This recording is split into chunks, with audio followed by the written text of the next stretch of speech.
Olá, Olá, tudo bom? Boa tarde. tudo bem? Eu sou a Sheila, sou a autora do quarto artigo. Tudo bem, Sheila? Sou Tudo Luiz. bem? Eu vou, Prazer. eu vou estar ajudando vocês aqui na organização dos artigos hoje. Ah, tá joia. Eu já entrei para ver se estava tudo certo para não ter o perigo de dar problema. Mas eu fico guardando aqui então o horário. Tá joia. Obrigada, até mais. Eu que agradeço. Até mais.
Olá, Olá, boa tarde, tudo bem?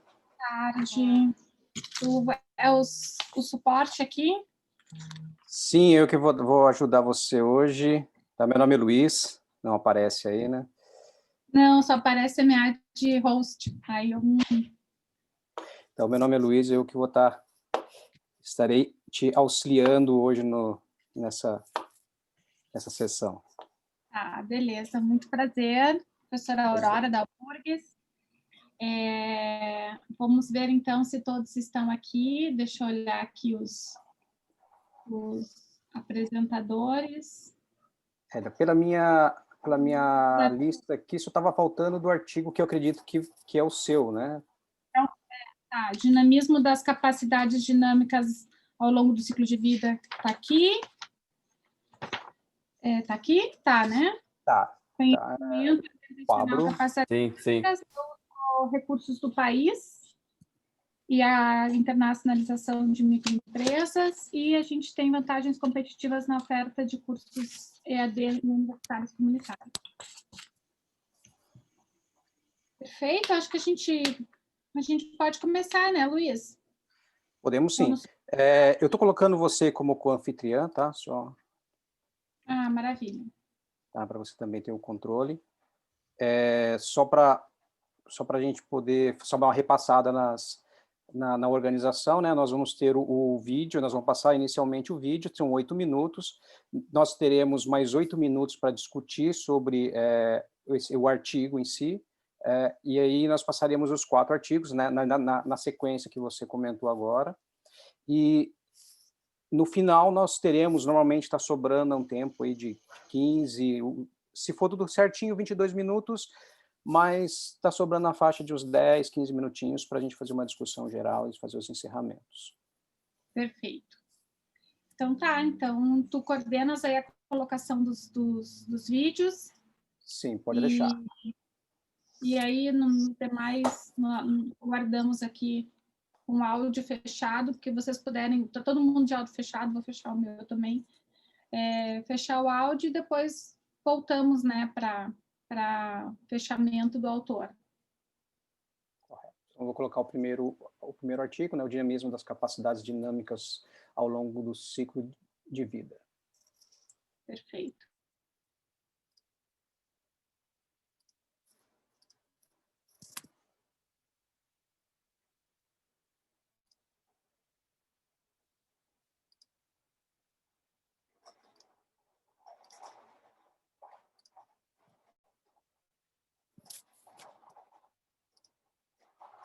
Boa tarde a todos os participantes do SEMEAGE 2020.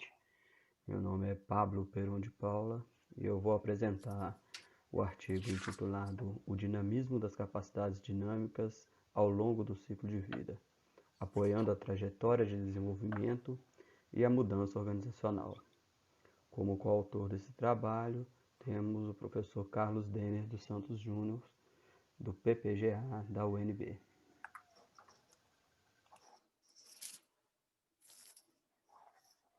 Bem, o artigo busca relacionar as capacidades dinâmicas ao ciclo de vida organizacional. Muitas pesquisas das capacidades dinâmicas estão ligadas a manter ou sustentar o desenvolvimento satisfatório da empresa, obter vantagens competitivas sustentáveis, a inovação. Porém, são escassos os artigos que relacionam a capacidade dinâmica aos diversos estágios do ciclo de vida organizacional. Busca-se também identificar as diferentes capacidades dinâmicas necessárias ao desempenho satisfatório em cada um desses estágios do ciclo de vida. Procura também evidenciar o papel dos stakeholders como impulsionadores das mudanças entre os estágios do ciclo de vida e evidenciar a importância das capacidades dinâmicas relacionadas à mudança e ao momento de reconfiguração organizacional. Como referencial teórico, foi levantado os modelos de ciclo de vida a partir do modelo de Hanks 93, modelo cujo apresentou os estágios de startup expansão, maturidade, diversificação e declínio. Esses estágios foram definidos por meio do método da análise de cluster e também da NOVA. Tá? Posteriormente, diversos outros modelos foram apresentados com base no modelo de Hanks. Tá? Destaca-se o modelo de Beverland e Loxin, de Dodge e Beverland, Nambizan, de Lester, Chachav, Roy, Mazurel e Van Montfort, Zai, Shi e Gregory, Shen, Sun, Hels e Jin, Liechtenstein e Lyons, Shirokova, Alzair, Pereni, Selvaraj e Mutlai. Tá? Todos esses modelos apresentaram diferentes níveis de estágios, diferentes números de estágio, como também diferentes definições, rótulos para esse estágio. E foram alcançados por diferentes técnicas, né, destacando aí o estudo de caso, a análise fatorial, né, e também a análise de cluster. A partir da análise desses modelos, né, foi possível chegar a um referencial teórico que propôs 4 estágios, que foram os que mais apareceram dentre os modelos, para as configurações, para as análises das capacidades dinâmicas. Então, esses estágios foram definidos conforme nessa literatura, né, os estágios de startup ou estágio inicial, o estágio de expansão, o estágio de maturidade e o estágio de declínio. Né.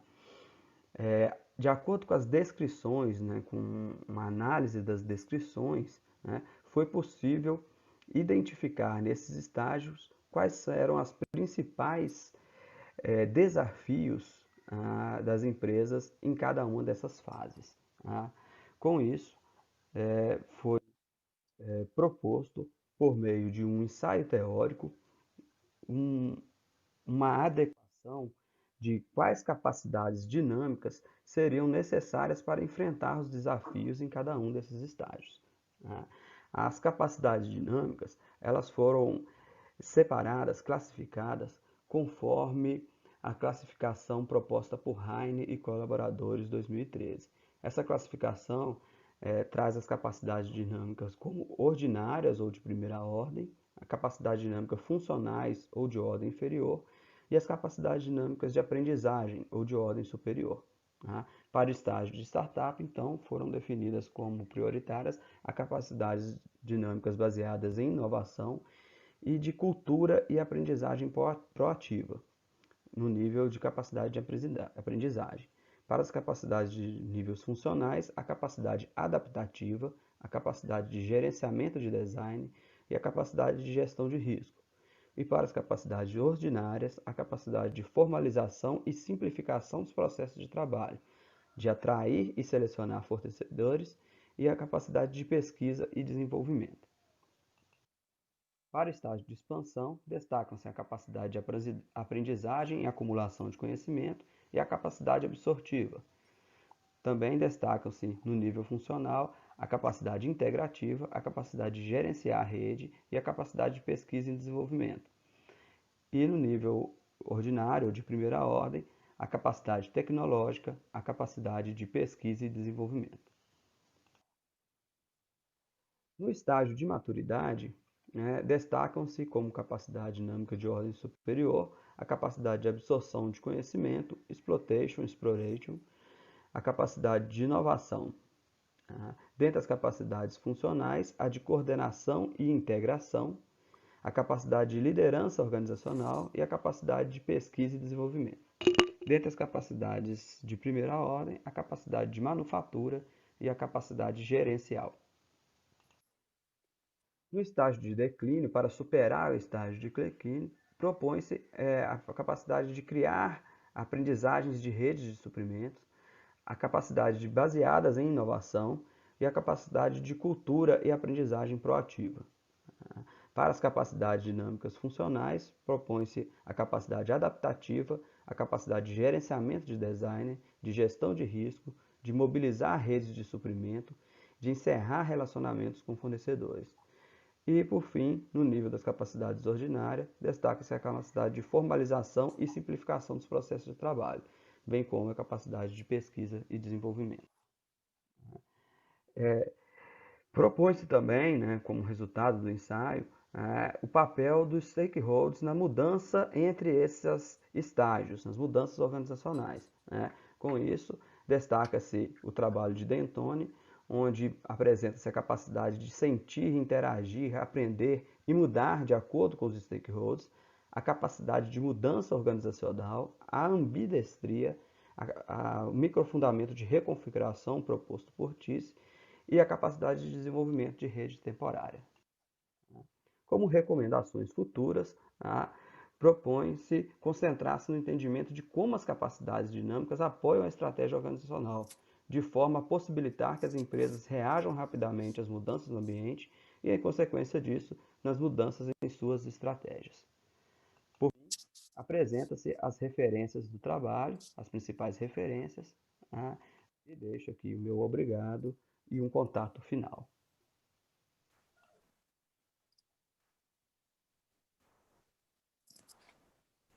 Ótimo.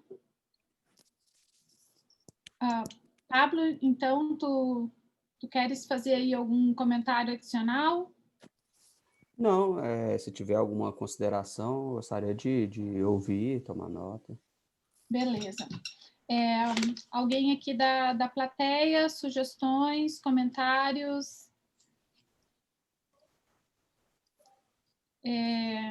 Não? Bom, então, como debatedora, né, farei aqui alguns comentários. Pablo, acho que o teu trabalho tem um potencial interessante. Gostei, assim, de vários pontos. Eu, particularmente, gosto muito de trabalhar com a ideia de ciclo de vida, mas eu normalmente trabalho com ciclos de vida no nível meso, né? Ciclo de vida de ecossistemas de inovação, ciclo de vida de clusters. Então, tem vários modelos aí que já são aplicados a ciclo de vida de clusters. Mas foi bem interessante conhecer essa tua proposta. A gente tem, no nível organizacional, tem uma literatura bastante consolidada, né, sobre isso. Mas eu fiquei numa dúvida, né? Quando tu chegaste ali na fase de relação das capacidades dinâmicas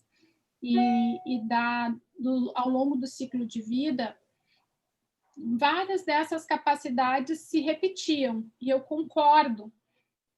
Mas se a capacidade dinâmica, né, é a capacidade de se manter capaz frente às mudanças do ambiente, de certa forma, todas elas são importantes, né? Então, eu queria que tu, por exemplo, ali no estágio startup, no primeiro estágio, estou na tabela 3, tá?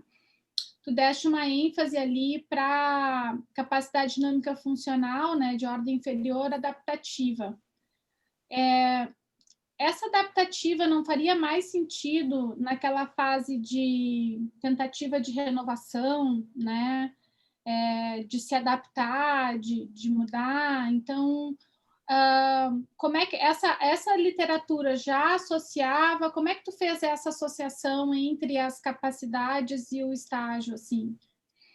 Essa associação assim, foi construída com base na literatura de ciclo de vida perante os desafios que a organização tem que enfrentar diante de cada etapa do seu ciclo de vida. Então, muitas vezes, nessa fase inicial, os produtos não estão ainda consolidados, então, no desenvolvimento de produto, muitas vezes é precisa entender a necessidade desse mercado e remodelar o seu produto, reajustar o seu produto, reajustar o seu processo. Então, você ainda não tem uma organização onde tem processos e produtos consolidados.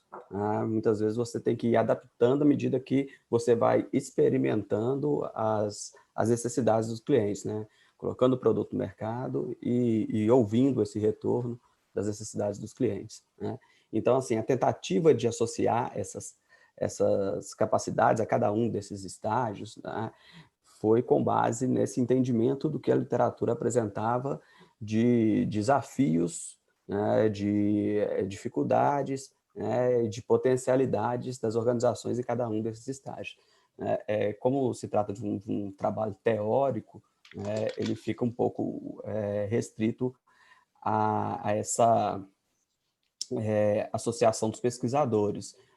Então, assim, um desafio agora, posteriormente, partir para um trabalho empírico em conseguir mensurar. Esse é um trabalho que já está em construção há algum tempo, né? Então, eu já tive também alguns outros retornos, dentre eles essa parte de especificar melhor o porquê que um tipo de capacidade contribui em cada um desse tipo de estágio, né? Que é um ponto que foi colocado no retorno dos pareceristas, né? Foi colocado como Perfeito. sugestões e como recomendações.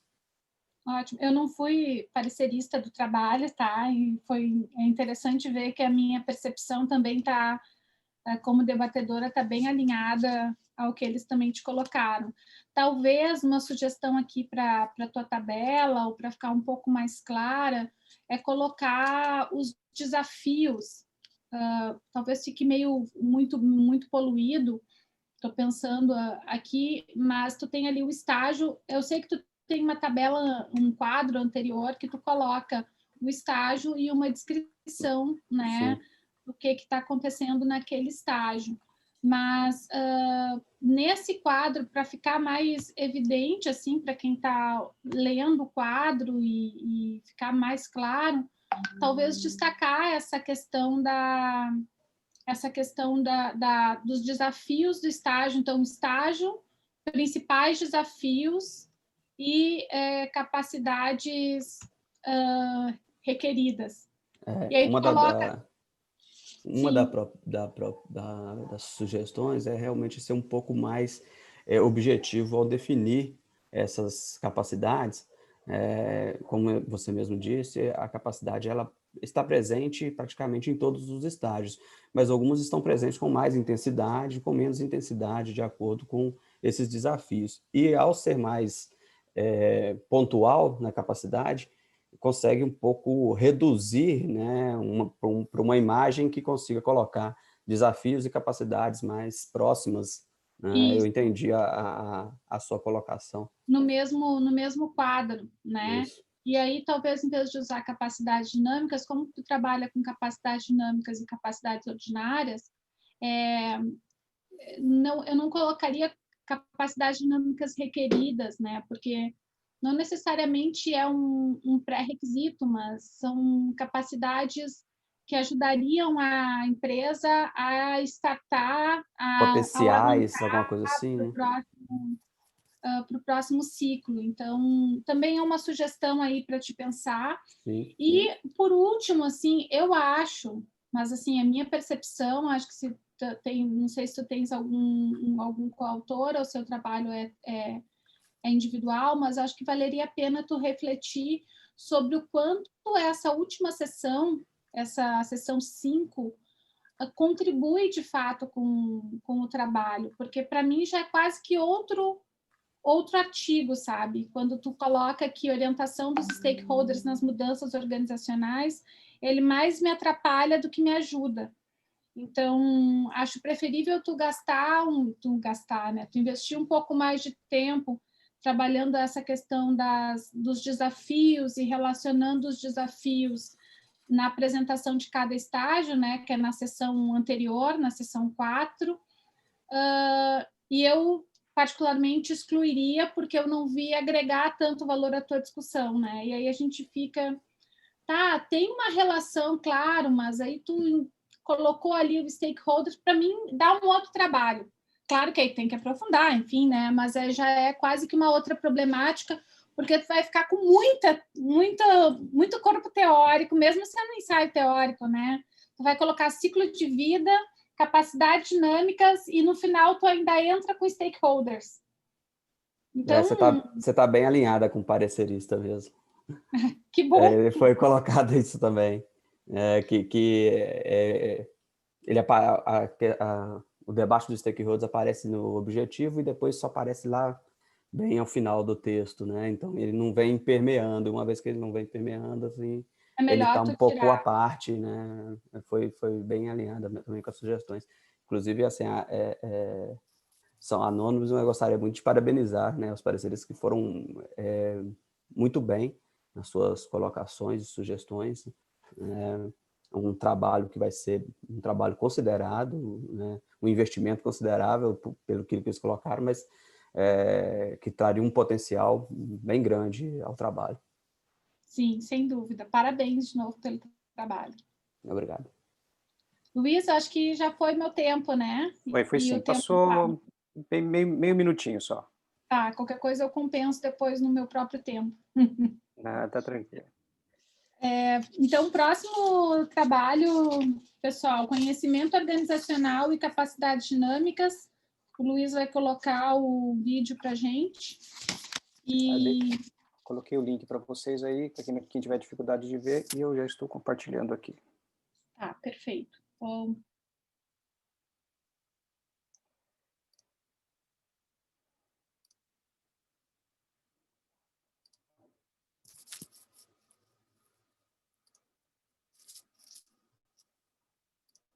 Conhecimento organizacional e capacidades dinâmicas. Ativos para empreender estratégias competitivas sustentáveis no setor de turismo. Este trabalho tem autoria de Alexandre Vieira Seixas Fonseca, acadêmico do curso de Administração da Universidade de Tiradentes, Jefferson Reis Guimarães Andrade, professor mestre da Universidade de Tiradentes, Rúbia Oliveira Correia, professora doutora da Universidade Federal de Sergipe. Nos argumentos introdutórios, os autores destacam que, dentre todos os recursos que uma empresa possa dispor, o conhecimento é considerado o principal ativo estratégico de uma organização, pois é a base para o desenvolvimento de capacidades dinâmicas que podem ser utilizadas para empreender vantagens competitivas sustentáveis. Uma vantagem competitiva, para ser considerável sustentável, deve contemplar recursos valiosos, raros, com alto custo de imitação e não contar com concorrentes substitutos próximos. Neste sentido, foi delineado o objetivo geral de analisar como o conhecimento organizacional promove as capacidades dinâmicas e, consequentemente, vantagens competitivas sustentáveis em organizações do setor de turismo na cidade de Aracaju, estado de Sergipe. O referencial teórico foi estruturado em 2 eixos: gestão de conhecimento, destacando que as empresas devem criar meios para capturar e aplicar o conhecimento em suas práticas empresariais. Em seguida, o referencial teórico discorreu sobre capacidades dinâmicas e vantagens competitivas sustentáveis, apresentando o esquema integrado de análise. Neste modelo, a ideia central é verificar como as empresas criam e compartilham o conhecimento organizacional e qual a sua influência no desenvolvimento de capacidades dinâmicas de detecção, aprendizado, integração, coordenação. Por fim, é analisado, no modelo em tela, como as capacidades dinâmicas sustentadas pelo conhecimento organizacional proporcionam estratégias competitivas sustentáveis. Para alcançar os objetivos da pesquisa, foi realizado um estudo qualitativo por meio do método de pesquisa estudo de casos. A coleta de dados se deu por meio de entrevistas semi-estruturadas. Os dados coletados no campo de pesquisa foram analisados utilizando-se da técnica de análise de conteúdo. A partir de agora, vamos apresentar os dados da pesquisa de campo. Participaram da pesquisa as empresas Papagaio Tour e Up Viagens, localizadas na cidade de Aracaju, estado de Sergipe. Ambas são empresas de pequeno porte, legitimadas em seu campo de atuação e que desenvolveram estratégias competitivas sustentáveis, conforme será apresentado no decorrer da análise dos casos. Nas empresas Papagaio Tour e Up Viagens, a criação, compartilhamento e conversão do conhecimento, seguindo os pressupostos de Nonaka e Takeuchi, ocorreram da seguinte forma: a socialização de conhecimentos tácitos ocorre por meio de diálogos e interações entre funcionários, feedback dos clientes, relacionamento com as empresas parceiras do negócio. Essa socialização se desenvolve em diversos fóruns, como reuniões, treinamentos, grupos de WhatsApp e postagens em redes sociais. No processo de externalização, o conhecimento tácito é usado pelas empresas para a reestruturação de oferta de produtos e serviços, atualização de roteiros de viagens e pacotes de serviços, formação ou encerramento de parcerias, elaboração do planejamento estratégico e operacional. O conhecimento externalizado foi combinado com outros conhecimentos que a Papagaios Tour e Open Viagens já dispõem, promovendo a atualização de suas redes sociais, reestruturação de campanhas de marketing, prospecção de clientes, atualização de manuais, orientação para clientes, melhorias nos processos internos das organizações, desenvolvimento de inovações tanto em produtos quanto em serviços, melhorias no atendimento ao cliente, maior segurança na prestação de serviços e aumento na qualidade. Este novo conhecimento, originado da fase de combinação, foi internalizado, transformando-se novamente em conhecimento tácito, por meio da ampliação do capital intelectual dos consultores de viagem, maior carga de conhecimento pessoal e experiencial sobre roteiros e pacotes, de maior conjunto de informações para atender demandas dos clientes, a partir da transformação do conhecimento organizacional de tácito para explícito e da incorporação do conhecimento nas práticas organizacionais, desenvolver as seguintes capacidades dinâmicas. Capacidade de detecção, identificando oportunidades inexploradas e vantajosas no setor de turismo, como o turismo pedagógico e o programa de excursão internacional para adolescentes. Capacidade de aprendizado, pois as empresas renovaram os recursos operacionais, a partir dos novos conhecimentos incorporados pelas agências de turismo, possibilitando ampliar o seu know-how e expertise na execução dos serviços. No tocante à capacidade de integração do conhecimento, os conhecimentos tácitos dos colaboradores, clientes e parceiros foram incorporados às práticas empresariais, promovendo melhorias em produtos e serviços, conforme destacado na fase de internalização. A capacidade de coordenar também foi desenvolvida pelas agências ao utilizar o conhecimento integrado pela organização para promover adaptações de tarefas, rotinas, atividades e procedimentos envolvidos na prestação de serviço. As empresas Papagaios Tour e Open Viagens salientaram que o conhecimento organizacional e suas capacidades dinâmicas permitiram desenvolver atividades empresariais pautadas em recursos estratégicos sustentáveis de natureza. Valiosos, tais como o network e a confiança de empresas e parceiros envolvidos na execução do serviço. Raros, envolvendo a confiança dos clientes e sociedade em geral, bem como a indicação das empresas concorrentes para a execução de determinados serviços. Recurso ilimitável, em virtude do alto custo financeiro envolvido na execução dos serviços prestados pelas empresas, além da necessidade de conhecimentos específicos, expertise e know-how para formatar e operar o pacote de serviços.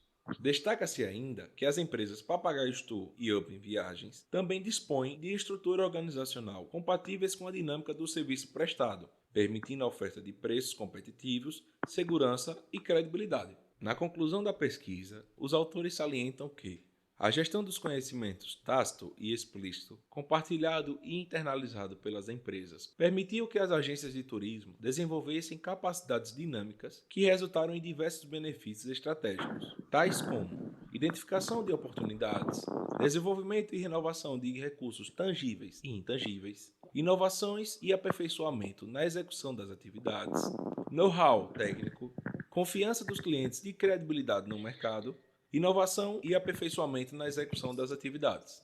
Estes benefícios proporcionaram às empresas Papagaios Tour e Open Viagens posição privilegiada e de destaque frente aos seus concorrentes, bem como obter o título de fornecedoras exclusivas de um determinado serviço, mesmo atuando em um setor de elevada concorrência. Logo, é possível ratificar os pressupostos teóricos de que o conhecimento organizacional, quando incorporado à dinâmica da empresa, pode gerar obtenção e renovação de recursos tangíveis e intangíveis. Esses recursos podem conduzir o desenvolvimento de capacidades dinâmicas. As capacidades e competências baseadas no conhecimento podem materializar vantagens competitivas sustentáveis. E para encerrar, deixamos o nosso muito obrigado.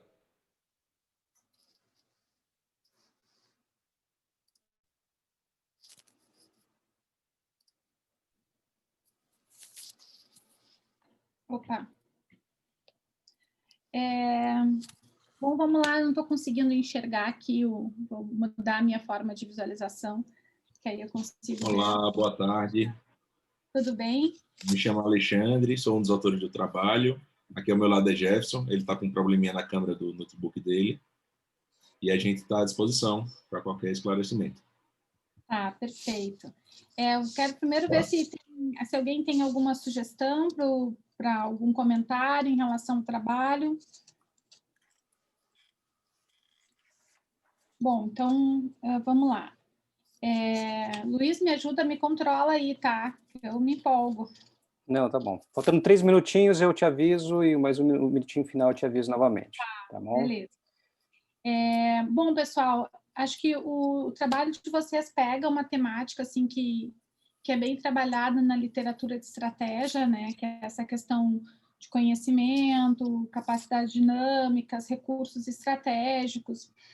E a primeira, assim, achei bem interessante vocês trabalharem isso com o setor de turismo, né? Um setor que aí passou por uma série de mudanças. Eu até fiquei na dúvida agora, revendo a apresentação de vocês, foi a data mesmo que vocês coletaram? A data da coleta dos dados? Antes da pandemia, antes do início da pandemia. Mais ou menos. Fevereiro, entre fevereiro e março.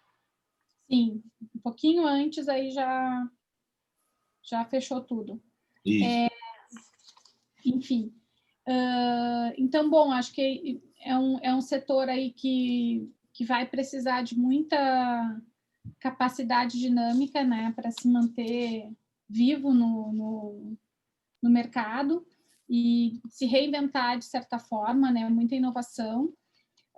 Mas o que eu percebi, assim, o que eu mais senti, e seria a minha principal sugestão para vocês, é delimitar um pouco melhor o que vocês estão chamando de base de conhecimento, gestão do conhecimento e capacidade absortiva.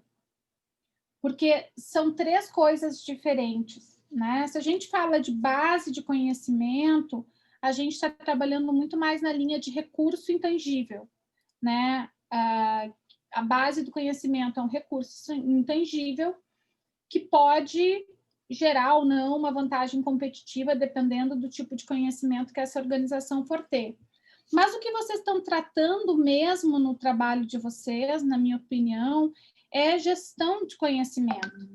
Porque a preocupação de vocês, principalmente na primeira parte ali, né, na apresentação dos resultados, é entender esses processos de gestão do conhecimento para que o conhecimento não fique muito centrado só, né, num indivíduo que consiga permear toda a organização, enfim. E, por último, a gente tem toda a questão de capacidade absortiva. E quando vocês fizeram essa relação com o Zara e Jorge, com capacidade dinâmica, eu me lembrei do trabalho do Zara e Jorge de capacidades absortivas, porque nesse trabalho, o Zara e o Jorge, é um trabalho de 2002, na verdade é o segundo mais citado de absorptive capacity, né? Tem o Cohen-Leventhal, de 91, que é um dos mais citados, é o mais citado, e o Zara e George fica, né, ali, né, que é os caras que também vão definir o modelo, que tem a capacidade potencial, capacidade realizada. Então, eles têm um modelo bem interessante que foi bastante difundido na literatura. Então, particularmente, assim, o que mais... A minha principal sugestão para vocês é agora fazer o caminho inverso, né? A gente normalmente começa fazendo... Claro que vocês fizeram uma revisão da literatura para chegar no roteiro, na problemática de vocês, mas considerando o resultado final, que vocês acabaram olhando muito mais para a gestão do conhecimento no primeiro momento, eu adaptaria, né, isso na problemática para ficar mais focado, né, em como a gestão do conhecimento proporciona vantagem competitiva, né, ou apoia o desenvolvimento de capacidades dinâmicas, e um pouco o que eu comentei também com o Pablo, né? Tem bastante coisa aqui, são coisas muito densas, então no final fica um pouco superficial para o espaço que vocês têm no artigo, né? Porque a gente tem um tamanho limitado no artigo. Eu não sei se foi um trabalho de conclusão de curso, ou uma dissertação de mestrado, ou uma pesquisa de interesse de vocês. Mas eu sei que algumas coisas vocês devem ter escrito e pensado que não dá para colocar aqui. E às vezes, assim, a gente quer colocar tudo que estava no trabalho e fica faltando espaço, né? Então, é melhor ser um pouquinho mais focado, tá? Como a gestão do conhecimento gera vantagem competitiva, apoia, né, para não dizer que gera, apoia no desenvolvimento de vantagem competitiva sustentável, ou no desenvolvimento de capacidades dinâmicas.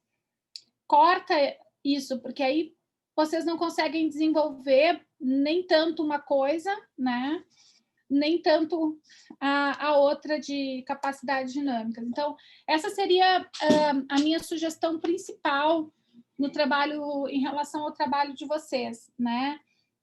Que pelas conclusões gerais, vocês vão muito mais, tem mais suporte até para falar de vantagem competitiva sustentável, mas que vocês poderiam pensar aí em como abordar. Então, é isso, assim, acho que vale a pena vocês refletirem, né? Tá, a gente está falando de conhecimento organizacional, a gente está falando de gestão do conhecimento. E também a mesma coisa nessa questão de recursos, capacidades e capacidades dinâmicas, né? Até ia perguntar por que vocês não usaram a versão mais recente do modelo do Barnick, uma mais recente e velha, né? Porque a primeira é de 91, a segunda é de 96. Então, 91 ele propõe o VRIM, né? Que é o que vocês apresentaram ali. Mas hoje a gente tem, em 96, eles repensaram e fizeram, ele mais o Hashley, eles propuseram o VRIL, né? Que é valioso, raro, de difícil imitação e explorado pela organização. Então, em vez daquele não substituível no mercado, né? Mas como é que a organização, se ela realmente explora isso na estratégia dela? Porque não adianta ter um recurso que é valioso, que é raro, que é difícil de imitar, mas que a organização não consegue incorporar, enfim, na sua estratégia. Mas eu queria só ouvir vocês em relação a essa minha primeira sugestão aí, de vocês reverem talvez a questão de pesquisa, o objetivo, e focarem um pouco mais na gestão do conhecimento. Nós temos 1 minuto, tá? Beleza. Ok. Bom, eu sou o Jefferson, sou um dos autores do trabalho, junto com o Alexandre, e as sugestões são muito pertinentes quando a gente escreve o trabalho de uma forma, às vezes, apressada e acaba se passando em alguns pequenos detalhes. E esses detalhes fazem toda a diferença na construção, né, da pesquisa. E aí, depois, quando a gente submete, que a gente vem para avaliação, que a gente vê outros olhares, outros conhecimentos que podem agregar. Então, foi muito difícil, de fato, colocar, a gente tem uma pesquisa muito maior, sintetizar em 16 páginas, uma parte de economia, que até justificava um pouco de ser valioso, raro, dessas empresas explorarem com exclusividade algumas dessas atividades aqui no estado de Sergipe, que é o nosso campo, né, de pesquisa, que não coube, e aí os avaliadores pontuaram. Então, um ponto também que a gente vai incluir aí na revisão final, depois das considerações, das suas considerações, professora.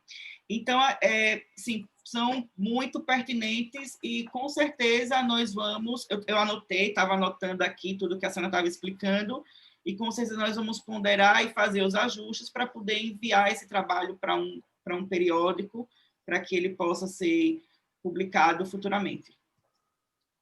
Ótimo, muito obrigada. Então, reflitam aí, talvez ajustem os objetivos para gestão do conhecimento e foquem um pouco mais e, com certeza, vocês têm um bom trabalho aí para tentar uma publicação futura. Parabéns. Obrigada. Obrigado. Agora sou eu, Luiz. É o meu momento de ser... Agora é o momento de voltar a ser aluna. Na verdade, quem gravou o vídeo foi a minha aluna de doutorado, então... Mas eu estou aqui representando ela. Deixa eu colocar o link para vocês e colocar o vídeo.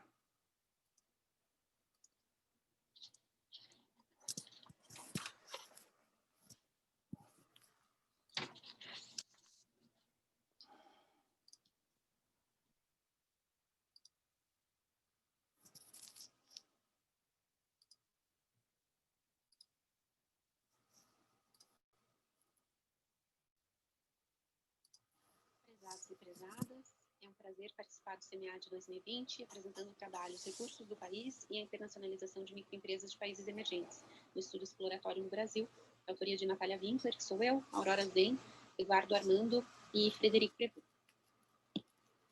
Esse estudo foi desenvolvido em 2017, com dados de 2017, da minha tese, e alguns dados se mostraram distintos em termos de análise estatística e foram excluídos na ocasião da tese, e eram os dados referentes às microempresas. E agora nós estamos analisando. Na época, a exclusão foi uma opção, porque esses dados eram muito distintos do grande grupo de pequenas e médias empresas, e nós estamos falando daquele grupo até 19 funcionários como microempresas, e de 20 a 499 como pequenas e médias.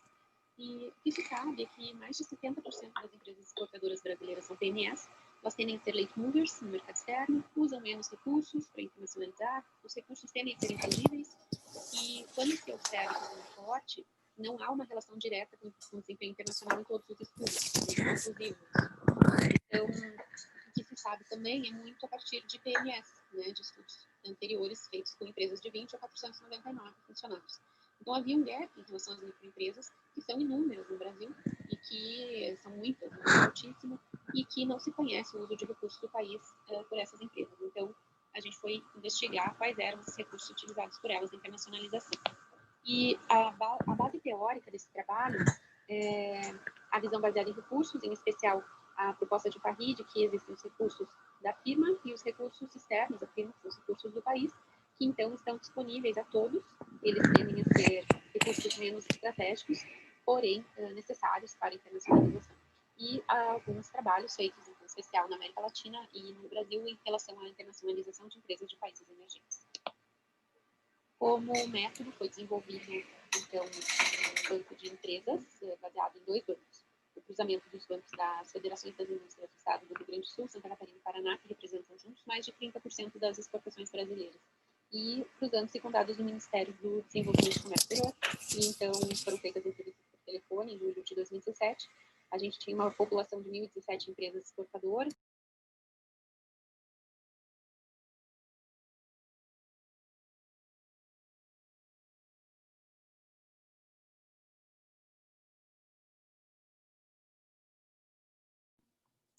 Luiz, travou aqui o vídeo e o áudio para a gente.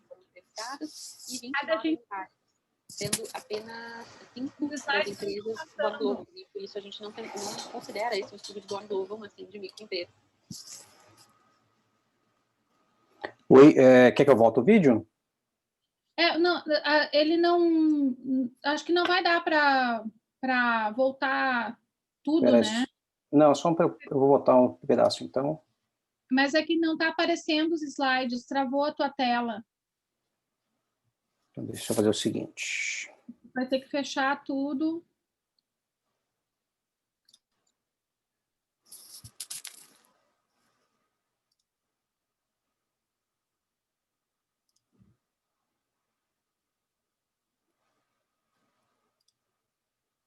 Quem sabe... Bom, agora veio. Está aí no método.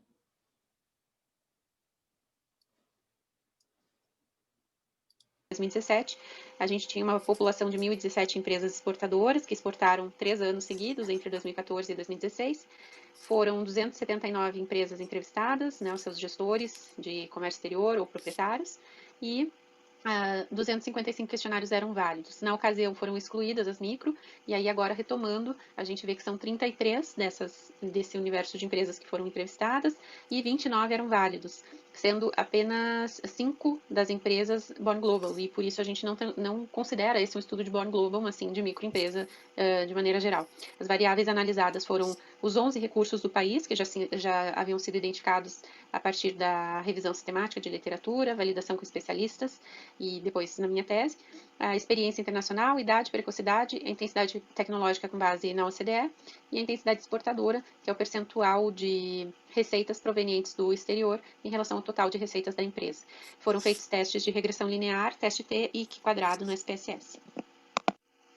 Os resultados principais dessa pesquisa são em relação ao perfil, que é muito semelhante ao de pesquisas anteriores. Então, comparando as microempresas em relação às PMEs, o perfil de exportação não muda muito. Elas têm 24,7 anos, experiência internacional de 14,7 anos, precocidade de 10 anos, que é quando entram no mercado externo, intensidade tecnológica baixa e intensidade exportadora baixa, com 1 a 10% do faturamento proveniente do mercado externo. E em relação ao uso de recursos, a gente destaca que os principais utilizados numa escala Likert de 1 a 5, a grande maioria, apenas 2, tiveram médias abaixo de 4, e que os 2 mais utilizados com médias iguais é acesso a informações e imagem do país. Os recursos utilizados pelas microempresas são distintos em relação à ordem daqueles utilizados pelas PMEs, comparativamente, e os menos utilizados são aqueles relativos à participação do país em acordos internacionais, organizações de apoio, como o SEBRAE e a Apex, e o uso de cadeias produtivas bem desenvolvidas. E não existe uma relação significativa entre intensidade exportadora e uso de recursos do país. Aqui a gente tem um quadro que demonstra, então, um comparativo entre a pesquisa de 2018 e essa pesquisa de 2020 em relação ao uso dos recursos das PMEs com as microempresas. E a gente vai ver uma diferença significativa no ranking quando se trata de imagem do Brasil no exterior, por exemplo, que está ali em azul, que está em 8º lugar para as PMEs e está em 2º para as microempresas. O mesmo acontece no uso de cadeias produtivas bem desenvolvidas, que está em 3º lugar para as PMEs e em 11º lugar para as microempresas. E cultura do país, favorável às relações interpessoais, que está em 4º lugar para as PMEs e em 8º para as microempresas. E lá a disponibilidade de recursos financeiros destinados a PMEs, que em geral as PMEs tendem a internacionalizar mais com recursos próprios do que com recursos de terceiros, e as microempresas utilizam mais recursos de terceiros. A média é alta, mas se a gente for observar ainda em relação aos demais recursos do país, ele está em 4º lugar e é um dos mais utilizados. Então, esse estudo permite reduzir um pouco do peso que existe sobre os recursos do país gerarem uma influência sobre o desempenho internacional no quesito faturamento das empresas. Quer dizer, eles são recursos fundamentais, sim, para que se possa internacionalizar, mas eles não geram faturamento. E, diferentemente de outras pesquisas, a imagem do país, né, do país de origem, ser uma empresa brasileira, auxilia, é um recurso muito utilizado pelas microempresas quando ingressam no mercado externo. E também elas utilizam mais recursos de terceiros em relação a outros estudos, não só brasileiros, que dizem que as PMEs utilizam mais recursos próprios para internacionalizar. Um outro ponto a ser bem destacado é que microempresas e PMEs tendem a ser colocadas no mesmo grupo de small firms, ou empresas de pequeno porte.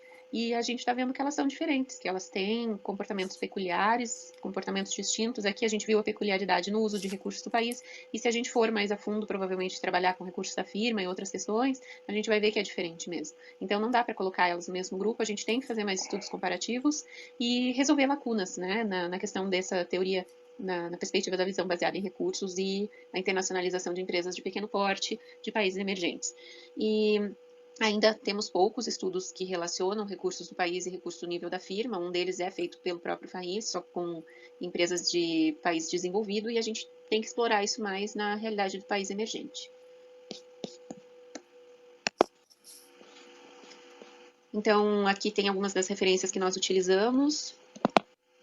E eu finalizo já agradecendo a atenção de vocês e dizendo que esse aqui é um estudo ainda bastante exploratório e que a gente acredita que há muito que se trabalhar sobre esse tema. Então, quem quiser colaborar, nós estamos à disposição. Muito obrigada.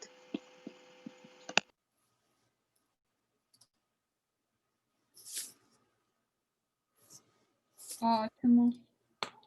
Bom, só fazer um fechamento e pedir desculpas aí que a Natália não conseguiu gravar no tempo e ela tentou acelerar o vídeo. A versão que eu tinha visto tinha mais de 8 minutos. E aí ela disse, eu vou dar uma aceleradinha para ficar no tempo. Só que eu acho que deu uma aceleradinha demais, assim, né? Ela ficou falando rapidinho. Normalmente, ela não fala assim. Mas, bom, só para me desculpar aí de vocês que ficou bem acelerada a fala. Mas é isso, pessoal. Eu já vou abrir para sugestões. A gente tentou abordar esse gap na literatura, que normalmente a literatura internacional sempre fala de pequenas e médias empresas, mas muitas vezes a gente não tem uma pequena e média empresa, a gente tem uma microempresa. Então, um pouco relacionado também ao que trouxe, né, o Alexandre e o Jefferson, que trouxeram, é que essas microempresas, né, imagino que talvez no caso deles também seja uma micro, com alguns guias terceirizados, enfim, elas têm um comportamento diferente, né? E que o recurso do país ele vai ser importante para essa microempresa se internacionalizar.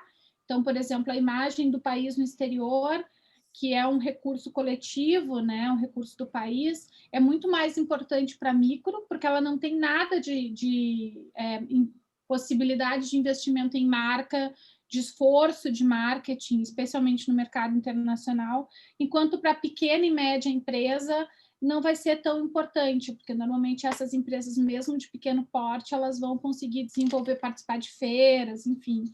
E que o recurso do país ele funciona muito mais como um recurso habilitador para o processo de internacionalização, no caso das microempresas, mas que não gera uma vantagem competitiva, especialmente uma vantagem competitiva sustentável, né? Porque não vai ter um impacto efetivamente no desempenho, né? A gente não viu relação entre o desempenho internacional e os recursos do país, mas a gente percebe que para as microempresas, sem esses recursos, possivelmente elas não conseguiriam se internacionalizar, né? Então, recursos financeiros, de políticas públicas, que para as pequenas não é tão importante, para elas é muito importante, e a gente observou essa diferença. É parte do trabalho de tese da Natália, ela já defendeu, e a gente acabou tirando da tese, porque ia ficar um pouco que eu aconselhei os meninos ainda há pouco, né, os outros autores, eu também aconselhei a Natália, porque ela tinha 200 e tantas pequenas e médias empresas, e aí, na hora que a gente foi fazer o teste T para ver se dava diferença significativa com as micro, dava. E aí não tinha como colocar tudo na mesma amostra e considerar que as micro... Aí eu, Natália, vamos tirar a discussão de micro, vamos fazer um outro artigo e vamos deixar a tua tese só com pequenas e médias empresas. Então, para vocês saberem também o contexto desse trabalho. Professora, então, mais uma dúvida, né? Aqui as amostras são de 2017, pelo que eu vi, né? Pegou um banco de empresas de 2017. A gente sabe que nesses 3 anos nós tivemos bastante situações atípicas, que principalmente que as pequenas empresas enfrentaram, principalmente questões políticas. E no artigo coloca que eles usam, pelo fato de ser empresas brasileiras, como uma forma de entrada lá fora, ou uma forma de se promover lá fora. Será que isso hoje ainda seria a mesma coisa se eu olhasse 2020 para cá, por questões políticas, por cenários hoje que a gente tem questões ambientais, por toda uma imagem que o Brasil tem agora? Sim. Tu sabes que sempre que eu vejo notícias assim, eu estou sempre olhando, né, o que está acontecendo no mundo político nacional e internacional, e é uma das coisas que mais me entristece é a imagem que o Brasil está construindo lá fora, né? Então, assim, a gente tinha uma imagem muito positiva até 1 ano, 2 anos atrás, e tanto, primeiro, a questão de corrupção, mas isso as pessoas não se importavam mais, né? Não se importam tanto. O mercado, não, tem corrupção, mas o Brasil não é o único que teve corrupção, né? Na verdade, se a gente for para a Europa, a gente tem a Itália, por exemplo, que foi um dos inspiradores para a nossa coisa. Mas o impacto na reputação, sim, é algo que pode impactar. Mas, de novo, é um fator habilitador. Então, o que acontece é que as empresas vão ter mais dificuldade de entrar no mercado internacional, talvez.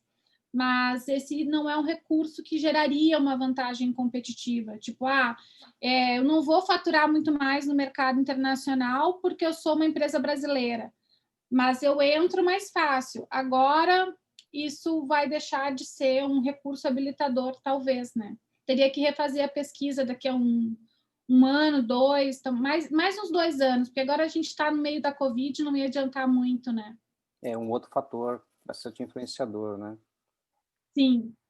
Aí qualquer pesquisa, nesse momento, eu estou com uma parada, porque eu não consigo avançar na coleta de dados na survey, porque, né, as empresas vão responder tudo enviesado, mas, enfim.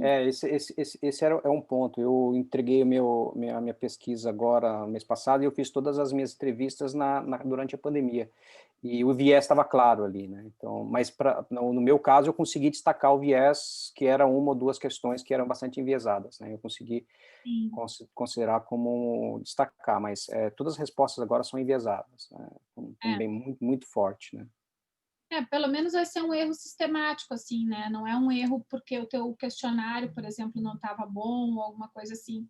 Quer dizer, também a gente tem esse erro, mas quando vem um viés que qualquer pesquisa enfrenta, né? Tu tem que só justificar que era esse momento, tu tinha que coletar os dados e, bom, né? O que vai se fazer, né? Uma transversal. Obrigado, professor. De nada, com prazer. E vamos então para o nosso último trabalho, vantagens competitivas na oferta de cursos EAD em universidades comunitárias. Sheila, tu que vai ficar aqui conosco? Sim, isso mesmo, eu mesma. Beleza. Vamos tentar ver a apresentação da Sheila. Qualquer coisa vocês façam como a gente fez. Vamos avisar aí o Luiz que não está funcionando. Me avisa, eu repasso, tá? Não tem problema. Contigo, Luiz. Tá, deixa eu só facilitar também. Eu vou deixar o link para vocês. Se tiver alguma outra dificuldade, vocês têm o link, pode acessar diretamente pelo link, tá? Tá, beleza. Tá no link do YouTube. Coloca aqui pra gente também. Tá aí no chat. Qualquer probleminha vocês podem ver por aí. Tá, ótimo.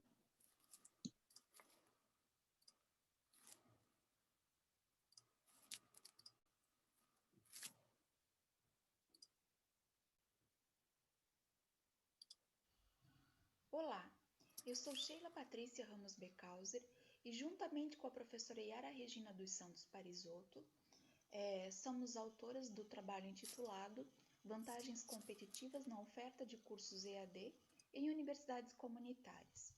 O estudo teve como objetivo identificar as fontes de vantagem competitiva na oferta de cursos EAD em universidades comunitárias. Bom, o estudo partiu, né, das teorias propostas por Barney e em relação aos recursos e vantagem competitiva, e também de outros trabalhos já realizados nessa temática. O estudo ele caracteriza-se como qualitativo, sendo o estudo de casos múltiplos quanto aos procedimentos. Foram realizados, então, a pesquisa em 2 universidades comunitárias de Santa Catarina, denominadas aqui no estudo de pesquisa de Universidade Alfa e Universidade Beta. A coleta de dados envolveu entrevistas, sendo 16 ao total, e também documentos que foram disponíveis pelas universidades. Para análise de dados, foi utilizada análise de conteúdo com emprego da categorização conceitual. Cabe destacar também que o estudo foi desenvolvido de acordo com as diretrizes e normas éticas de pesquisa. Em relação aos resultados, então, destacamos aqui os principais. Em relação aos recursos essenciais mobilizados na Universidade Alfa, destaca-se a criação da plataforma própria, o portal de ensino, para os cursos de ensino à distância, a criação de material de conteúdo, a estrutura para a internet, a formação de docentes para trabalhar no EAD. Já a Universidade Beta destaca-se a questão dos recursos tecnológicos, incluindo o portal de ensino e estrutura tecnológica para a produção de conteúdos, os recursos humanos e os recursos financeiros para viabilizar a oferta de cursos de ensino à distância. Já em relação aos recursos que são continuamente mobilizados, destaca-se basicamente a formação de professores, as novas tecnologias e os modelos e atualização de materiais pedagógicos.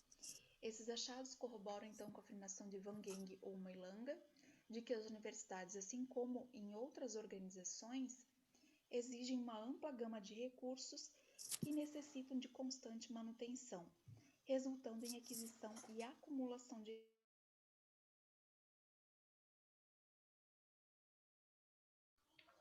Oi? Para mim ficou mudo aqui. Luiz? Alô, Luiz?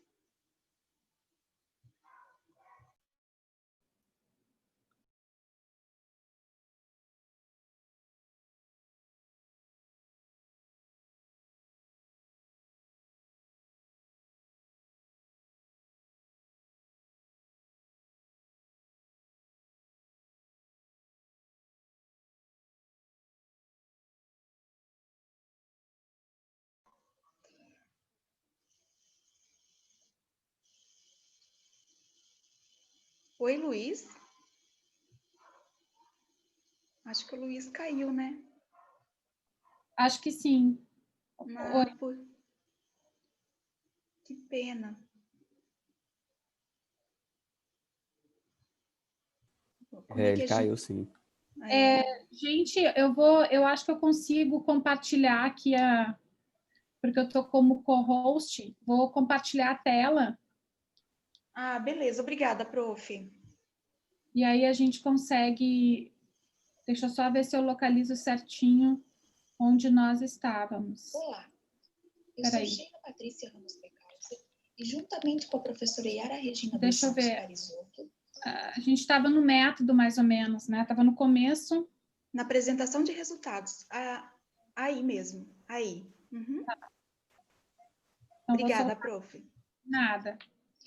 Em relação à vantagem competitiva, no que tange aos benefícios da oferta de cursos à distância gerados para a universidade, no caso da Universidade Alfa, destaca-se a apropriação das TICs, uma forma diferente de ofertar cursos além dos cursos presenciais, a introdução dos cursos híbridos posteriormente, né, reduzindo a mensalidade e tornando a universidade mais competitiva, e também o fato de aprender aí uma nova forma de ensinar. A Universidade Alfa destaca a expansão do conhecimento, o atendimento de demandas de pessoas que buscam se formar em algum curso, os recursos financeiros e a visibilidade e expansão da universidade em todos os estados do Brasil, bem como o fortalecimento da marca. Quanto aos diferenciais competitivos em relação à concorrência, destaca-se, no caso da Universidade Alfa, a credibilidade, a estrutura completa em todos os polos, docentes, mestres e doutores aqui no UAB, e a qualidade do ensino. Já no caso da Universidade Beta, destaca-se os professores de longa data na universidade, a possibilidade de atuar no ensino, pesquisa e extensão, a aproximação entre professores e alunos no mesmo que na plataforma virtual, a questão de ter o professor tutor e não o tutor generalista, bem como toda a questão de material, elaboração de material próprio, equipe própria, portfólio de cursos, e que a questão também de ter professores mestres e doutores, e também o pioneirismo na oferta de cursos de ensino à distância, bem como a oferta de cursos exclusivos por meio da universidade. Bom, destaca-se aqui que, embora o preço aí foi destacado como um fator relevante e decisivo, né, na percepção dos alunos, isso foi destacado pelos entrevistados, porém não foi listado aqui, elencado como recursos que tenham aí diferenciais competitivos, né, em relação à concorrência. Sendo que, tendo isso destacado pelos entrevistados, também foi destacado em outros estudos, né, já realizados. Aqui destaca-se, por exemplo, Nassif e Hanashiro, que encontraram essa evidência, e Nassif e Hanashiro, eles destacam que a competência dos docentes, conforme foi destacado pelos entrevistados, sendo um dos diferenciais, eles não se destacam aí como um fator de competitividade. Então, sendo aí um ponto crítico, né, do estudo. Em relação ao modelo Vril, também foi aí elencados recursos valiosos, raros, limitados e organizados. Porém, embora os entrevistados tenham elencado, ficou evidente que dada a insegurança e desconhecimento por parte dos entrevistados em relatar esses tipos de recursos, isso aí reforça, né, que a universidade ela não tem aí conhecimento e não foi orientada, né, a esses termos estratégicos para buscar e mobilizar recursos para buscar e alcançar a vantagem competitiva sustentável na oferta de cursos à distância, né, sendo também este um fator crítico.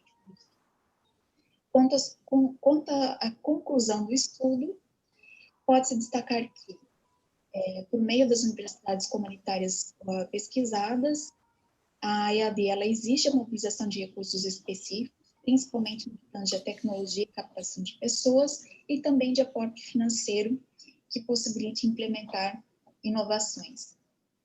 A adoção da estratégia em si, ela trouxe benefícios para as universidades, como a apropriação de tecnologias e expansão das universidades, porém, no que tange a capacidade de criar valor e gerar vantagem competitiva, observa-se uma certa dificuldade, principalmente na questão dos diferenciais, né, específicos para os cursos de ensino à distância, que sejam valiosos para os alunos. As universidades, elas apoiam-se muito em diferenciais que servem também para os cursos presenciais, né, como a questão da credibilidade e do fato de ter docentes, mestres e doutores. Muito também dos recursos apontados como raros, valiosos, rentáveis e organizados pelos entrevistados não evidenciam, de fato, um pacote de recursos capazes de gerar vantagem competitiva sustentável, sendo esse também um fator bastante crítico da pesquisa. E assim, então, finalizamos a apresentação, apresento as referências do estudo e agradeço a atenção de todos. Muito obrigada.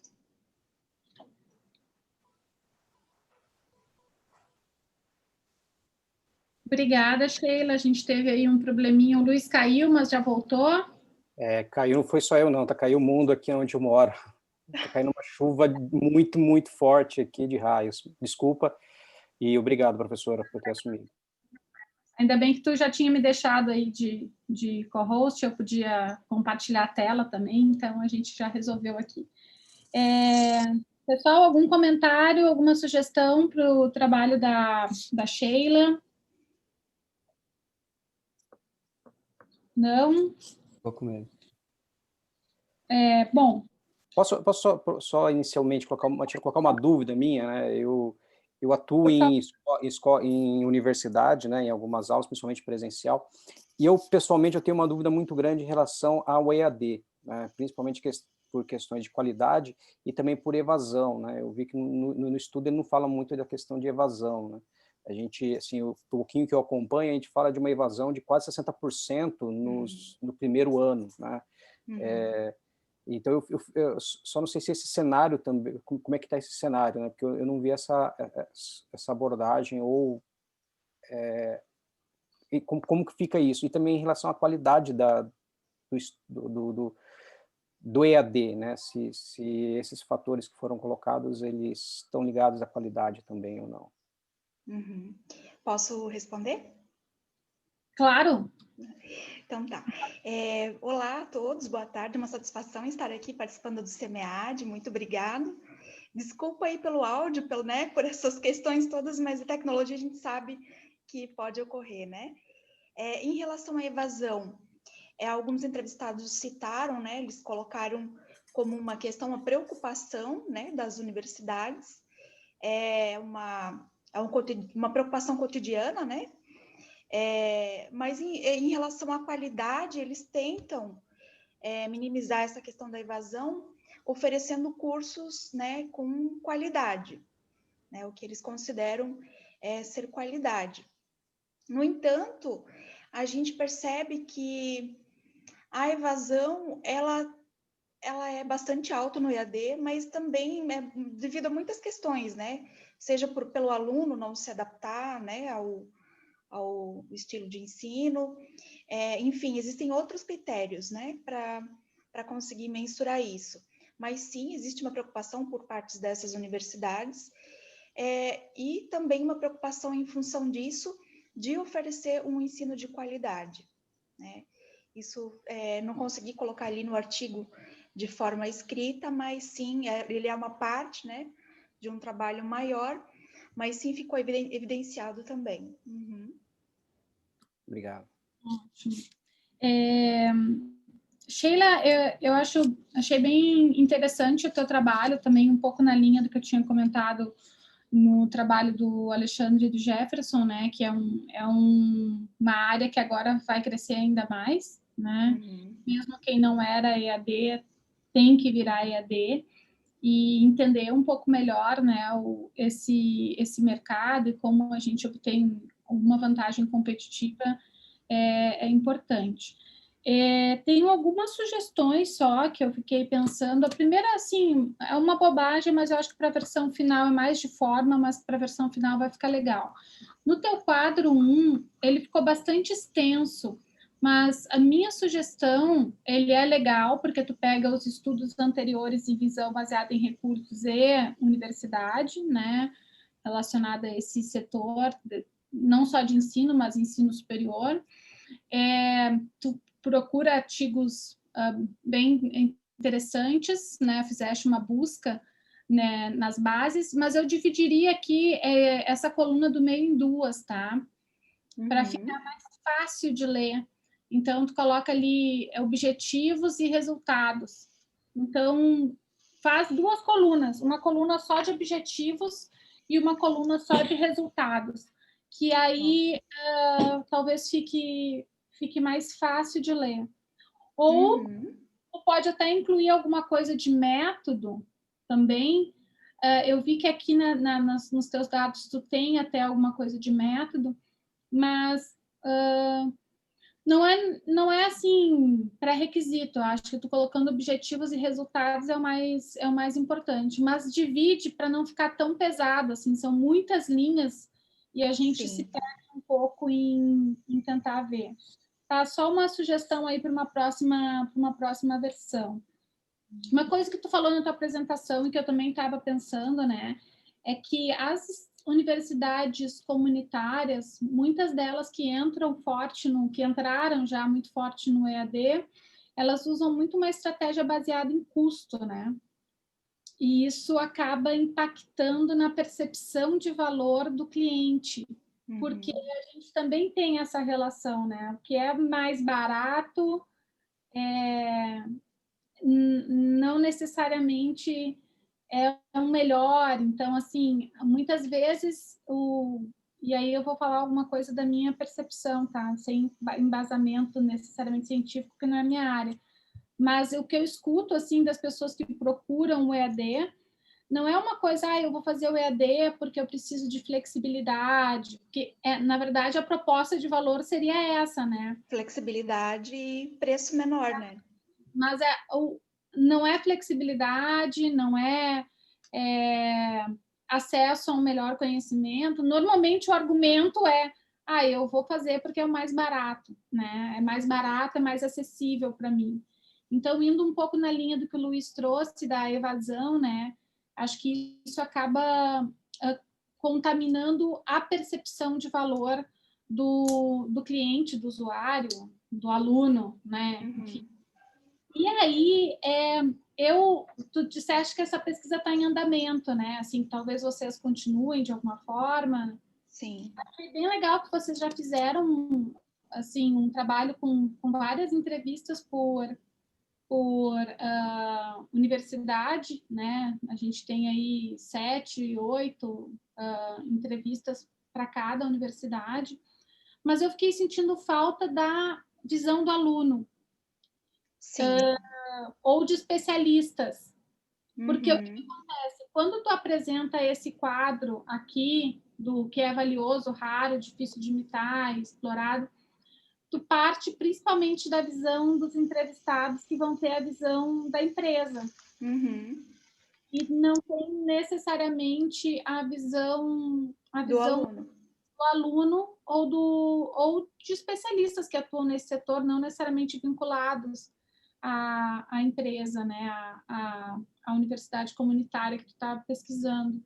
Então, fica aí como uma sugestão para te considerares, talvez, em outras, que eu acho que seria bem legal, porque quando a gente faz pesquisa em RBV, esse é um ponto que é muito difícil, assim, de levantar. A gente pega a ótica do gestor da empresa. Exatamente. Uhum. Posso corroborar? Porque eu tenho a visão do contratante. Eu atuo nas indústrias por muitos anos e eu atuo já há mais de 15 anos como gestor. E eu tenho a visão do contratante. Quando eu pego o currículo e eu olho lá qual tipo de universidade que ele fez, qual tipo de curso que ele fez, né? Eu acho que também está muito vinculado a isso, né? O que o mercado atrai. E normalmente quem busca esse tipo de universidades não são pessoas que vão para a linha acadêmica, eles vão mais para o mercado. Então, também eu acho que a gente hoje mudou um pouco, mas tem uma seleção também. Olha, quando você olha o nome da instituição, você acaba fazendo uma pré-seleção pelo nome da instituição ali. Então, uma visão também do mercado que vai contratar esses profissionais, eu acho que também seria bem legal. Sim. Então, tem mais uma perspectiva aí que pode ser interessante, assim, na região que essas, imagino que seja na mesma região que elas atuem, né? Então, então acho que pode ser pegar a percepção de mercado e especialistas, pegar a percepção do aluno. Sim, eu já tenho inclusive já a estrutura ali do instrumento de pesquisa, tudo, estou louca para começar a aplicar isso, para ver o outro lado também e poder fazer essa comparação, né? Mas aí são estudos que vão dar continuidade ainda. Não, isso a gente está discutindo, eu tinha pensado só na percepção do aluno, o Luiz agregou aí com a percepção também do contratante, né? E realmente, assim, normalmente as pessoas que também fazem o EAD, elas já têm, muitas vezes, um emprego mais técnico, né? Trabalha ali mais no chão de fábrica e quer subir, virar supervisor, mas a gente ainda tem uma certa resistência quando a gente vai para cargos de gerência e direção, né? Assim, sim. E talvez a pandemia até possa mudar um pouco isso, porque de repente todo mundo virou EAD, né? Mas, enfim, existe essa diferença na percepção. Sim. A coleta de dados eu fiz no ano de 2019, né? Ali da metade do ano em diante. O contexto do estudo envolveu outros fatores, como a questão de tomada de decisão, mas aqui a gente colocou só a questão da vantagem competitiva nesse artigo, porque não cabia tudo, né? Mas é interessante porque foi interessante a nossa visão desde o princípio, do início da estratégia, que é a oferta de cursos de EAD, que nessas duas universidades iniciaram em 2000, mas uma tomou um caminho totalmente diferente da outra em função das resistências que a gente sabe que existe, né, dentro das universidades, e isso ficou evidente, porque tanto é nessa questão de mobilização de recursos, acabou atrasando muito o processo, e as universidades elas acabaram perdendo competitividade, né, enquanto uma avançou no Brasil todo, a outra continua lá só no seu, né, na sua região. Então, elas tiveram que amadurecer muito e superar muitas dificuldades, principalmente quanto à resistência do ensino à distância. E aí hoje, né, pós-pandemia, o momento que a gente vive, eu fico imaginando o quanto foi todo esse processo, né, talvez até dolorido para muitos, porque como uma entrevistada colocou, de 100 pessoas, 10 eram a favor e o resto contra, né? Então foi uma mudança muito brusca que teve aí esse ano, né, nas universidades, nas IES de modo geral, né? E aí o estudo assim que eu pretendo fazer é verificar qual é esse pacote de recursos que o aluno considera interessante e que possa gerar para as universidades uma vantagem competitiva, né? Por exemplo, a marca, a reputação, o preço, que a gente sabe que é um fator importante para o aluno, mas que para as universidades, né, para os gestores, eles olhando de dentro eles não conseguem alcançar essa questão do preço, né? Então tem toda uma questão por trás, né? Não é tão simples como parece. Se fosse, não levariam tantos anos para desenvolver. Sim, e não esquece que para gerar vantagem competitiva, normalmente a gente está falando muito mais de recursos intangíveis, né? Exatamente. Uhum. Atenção, e isso é normal que a qualificação do quadro docente não tenha aparecido praticamente como um recurso que vai gerar uma vantagem competitiva. O preço é muito fácil de imitar, né? Uhum. Vou lá, coloco um preço mais baixo, popularizo, e aí fica aquela guerra de preços que no final vai ser predatória para o próprio setor, né? Para o próprio aluno. No final É interessante, uma das entrevistadas me falou assim, talvez nós não saibamos a comunicar os nossos diferenciais. Então, essa questão também é importante. Como eu comunico? Será que eu comunico? Está claro para o meu aluno qual é o meu diferencial? Eu acho que não está. Então, ficou uma fragilidade aí evidenciada, né? Sim, sem dúvida. É aquilo que eu estava comentando no início, né? A questão de percepção de valor, né? Qual é a proposta de valor que essa universidade, como ela vai se posicionar e o que ela está entregando?